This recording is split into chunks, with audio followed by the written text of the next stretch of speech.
think it is a big crash for companies like OpenAI. So for companies that are providing paid for commodified services uh, using AI technologies, they are definitely going to suffer long term. But what I define as cloud capital, which is what powers the algorithms of the big Mm. cloud thieves, the technofeudal firms like Amazon and Uber and Meta and so on, they are immune to competition because what they have managed to do using that cloud capital is to create enclosures in which we are like sheep enclosed within them, either as producers or as consumers, and extract rent from us. They are subject to rivalry. So you have rivalry between TikTok and Instagram. But once you're in TikTok, you're not buying anything from TikTok. What is happening is that TikTok's algorithm has a capacity to modify your behavior and therefore extract rents from people that sell you stuff on TikTok um, using this algorithm. It's that So old saying, if you're not buying a product, you are the product, right? yeah, but it's, we've known that now for 20 years. We've moved on beyond that. That was always the case for the last 20 years. What is new is that the algorithms, what I call cloud capital of Meta, of TikTok, and so on, have a capacity that Google didn't have, let's say, 15 years ago. They've Mm. developed this new capacity. And what is this capacity? It's this capacity to have us train those algorithms in real time, to train us, to train them, to know us well, so that they give us good advice and things we enjoy, like recommendations from music on Spotify or videos that we enjoy watching on TikTok. And in so doing, they acquire these algorithms.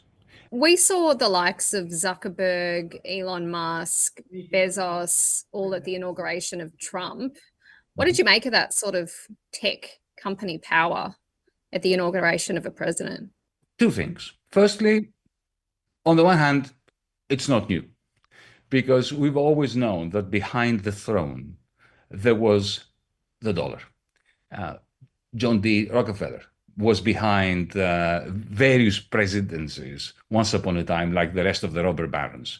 Thomas Edison, Westinghouse, Henry Ford, they all had media companies, newspapers, they influenced politicians, they bought monopoly power. So, in that sense, it's not new. But what is new is that these folks that we saw at the inauguration have masses of cloud capital that directly modify our behavior.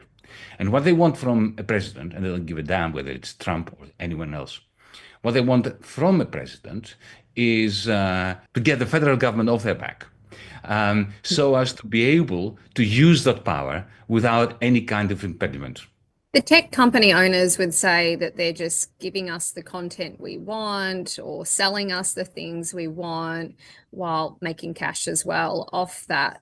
Do you see them as benign, or do you see them as inherently evil, or just having no characteristic at all? The worst slavery is one that you volunteer to. This is an old saying from the Middle Ages. There's no doubt that it's all voluntary. Nobody's forcing you to use this. I use it all the time. I'm not critical. I mean, if you take away my phone from me, you'll make me a very sad person. But that doesn't change the analysis. The analysis remains valid that private ownership of these, and very concentrated private ownership of these mega cloud thieves or platforms, is creating a macroeconomy which is utterly unsustainable. We have the threats of TikTok and its US arm. We've had Trump initially before the ban in the US of TikTok, now walk back on that sentiment. What do you think is going to happen there? I don't see TikTok as a threat, not more so than Meta. Have we forgotten the scandalous behavior of Zuckerberg's Facebook? Have we forgotten the scandal with Cambridge Analytica, where millions of Americans' data was plundered in order to alter behavior at the ballot box? They are all a threat to our sovereignty as individuals, as communities, as electorates. Do not fall into the trap of thinking that there is, a good techno-feudal lord, Zuckerberg, and the bad, the Chinese one.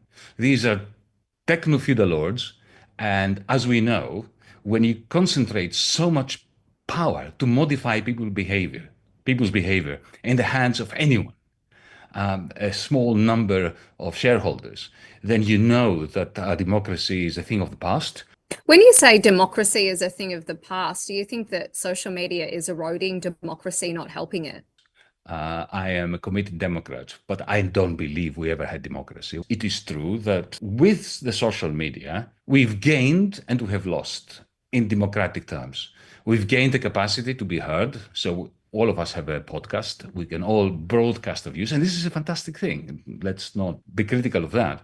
But at the same time, we have created a megaphone by which the algorithms of the very, very few have the capacity to create rents for their owners by doing what?